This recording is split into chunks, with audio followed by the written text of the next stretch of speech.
బాలిక మన చేతిలోంచి తప్పించుకుంది అంటే అదేరా, అదే మనకు కావలసిన బాలిక. ఆ బాలికను తీసుకురావడంలో నీకు ఏమిరా చిక్కులు? ఎందుకురా? ఏమైనాదిరా నీకు? చెప్పిన పని పూర్తి చేయడం చేత కాదా? క్షమించాలి గురుదేవా, మంత్రశక్తులు ఉపయోగించకుండా ఆ పిల్లని తీసుకురావడం కష్టం. ఏం చేయమంటారు? మంత్రశక్తులు ప్రయోగించకుండానే తీసుకురావాలి.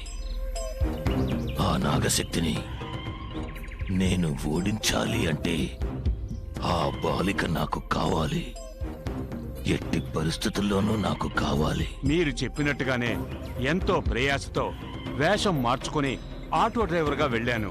ఇంతలోనే ఒక యువకుడు అడ్డు తగిలి కార్యం చిన్నాభిన్నం చేశాడు. యువకుడా?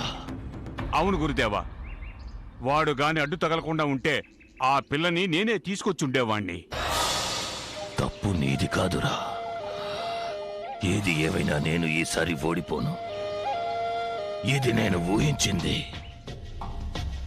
నాకెందుకు మనకి కావలసిన బాలిక ఆ బాలికేనని అనిపిస్తోంది. బాలికను అపహరించడానికి మళ్ళీ ప్రయత్నించు. గురుదేవా, సంశయం ఎందుకురా? నిశాచరా! గురుదేవా! పటాసురా! గురుదేవా! జబాదబా విఫలమైనచో ఆ పనిని మీరు పూర్తి చేయాలి. అటులనే గురుదేవా. ఒకవేళ మీరు కూడా విఫలమైనచో ఆ బాబా గారిని సంప్రదించి వారితో మాట్లాడి ఆ బాలికను అపహరించడానికి ఒక దారి కనిపెడతాను. బాబా తప్పక మనల్ని ఆదుకుందురు. బాబా సలహాకి నా తెలివితేటలను జోడించి జయము పొందెదను. ఆ కాలము కూడా దగ్గర పడుతోంది. వెళ్ళండి. ఆ పిల్ల దొరకాలి. నర్మదను బలి ఇవ్వాలి. ఆ నాగశక్తిని అంతం చేసి పూర్ణిమ ఆత్మ ఉన్న బొమ్మను చేజిక్కించుకోవాలి. ఆ బొమ్మను గురువు అమర్చిన అదే స్థానంలో మనము అమర్చాలి. ఇది అంతయు గురువు పాతాళ దీక్ష నుండి బయటికి వచ్చే లోపు జరగాలి. ఇందులో ఎలాంటి పొరపాటు జరిగినా మనము గురువు కోపానికి గురవ్వాల్సిందే. వారి చేతుల్లో మాడి మసైపోవాల్సిందే. మనము కలిసికట్టుగా ఉంటే విజయం సాధించవచ్చు.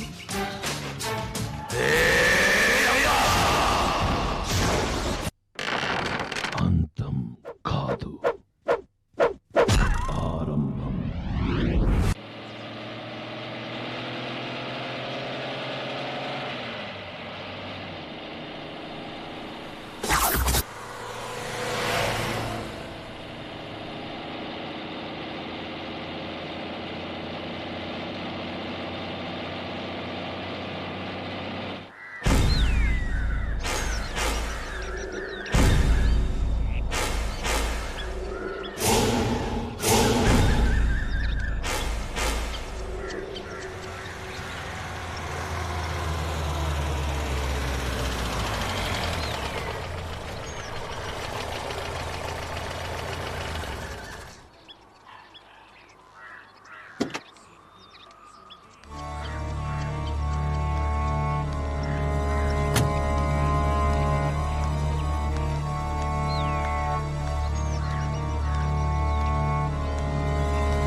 బాబు, ఓసారి రాయి.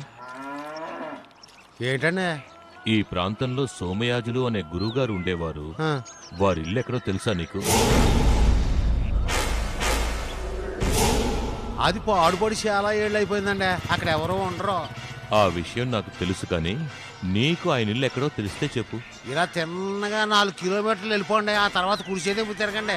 అక్కడ అడవి వద్దండి. ఆ అడవిలో 1 కిలోమీటర్లండి భైరవ కోన వద్దండి. ఆయన ఇల్లు అక్కడే ఉందా? అవునండి, అక్కడే ఉంది. వస్తాను. హాయ్.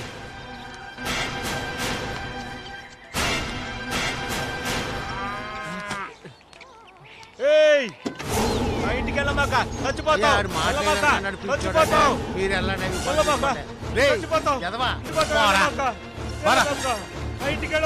అయ్యారా మీరు వెళ్ళండి. చచ్చిపోతావు. వెళ్ళమాక చచ్చిపోతావు. ఆ ఇంటికి వెళ్ళొద్దని చెప్పానా, చచ్చిపోతావు. వెళ్ళమాక చచ్చిపోతా. ఆ ఇంటికి వెళ్ళమాక చచ్చిపోతావు. నా మాట విను, నీకోసం చెప్తున్నా. వెళ్ళమాక ఆ ఇంటికి వెళ్ళావంటే నువ్వు చచ్చిపోతావు. నా మాట విను, ఆగు. నా మాట విను, ఆగు. వెళ్ళొద్దు, చెప్పేది విను, నా మాట విను.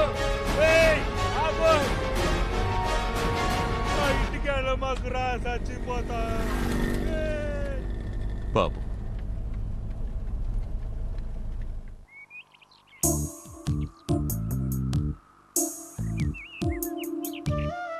అంటే సంజన స్టడీస్ మీద తప్ప వేరే వాటి మీద యాక్టివ్గా లేదా? నోనో, అలాంటిదేం లేదండి. She's a brilliant student. She's also good in sports and culturals.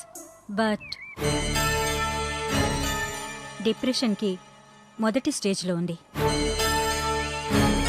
చూడండి సార్, మీ ప్రాబ్లమ్స్ మీకుంటాయి, అవి మాకు తెలుసు, కానీ తనకు తెలియదు కదా. సంజన వెల్విషర్గా చెప్తున్నాను. తను సంతోషంగా ఉండాలంటే సంజన మీతోనే ఉండాలి. చిన్నపిల్లలందరికీ కన్నవాళ్లతో కలిసుండాలనే ఆశ ఉంటుంది. అది నెరవేరకపోతే ఒక్కొక్కళ్ళు ఒక్కో రకంగా రియాక్ట్ అవుతారు. ముఖ్యంగా తల్లి లేకుండా తండ్రికి దూరంగా ఉండే పిల్లలకి ఆ బాధ మరీ ఎక్కువగా ఉంటుంది.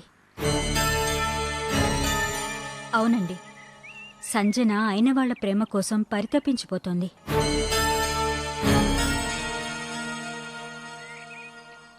ఇలాగే వదిలేస్తే ఆ బాధ ముందు చదువు మీద, తర్వాత తన ప్రవర్తన మీద ఎక్కువ ప్రభావం చూపిస్తుంది. మీ ప్రేమను తనకు పంచండి.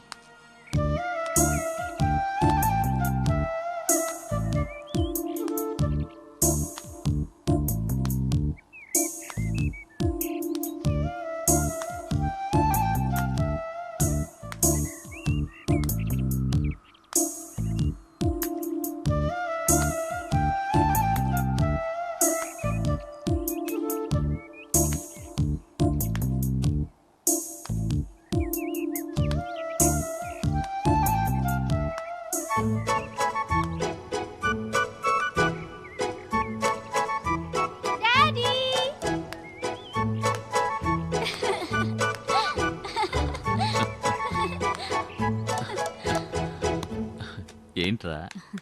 చూసావా, నేను చెప్పినట్టు మీ డాడీని రప్పించాను. Thank you miss. ఇంత సంతోషాన్ని మీ అమ్మాయి మొహంలో ఇప్పుడే చూస్తున్నాను. ఏంటి, థింగ్స్ ఏం తీసుకోలేదా? మీ నాన్నతో వెళ్ళడం లేదా? మిస్ ఒక్క నిమిషం డాడీ, నేను డ్రెస్సెస్ తీసుకొస్తాను. ఒక్క నిమిషం ఆ. మిస్. రవీంద్ర గారు, మీరేమనుకోరంటే నాదో చిన్న సలహా. చెప్పండి. సంజయ్ని హాస్టల్లో కంటే మీ దగ్గరే మీతోనే ఉంచుకోవడం బాగుంటుంది కదా.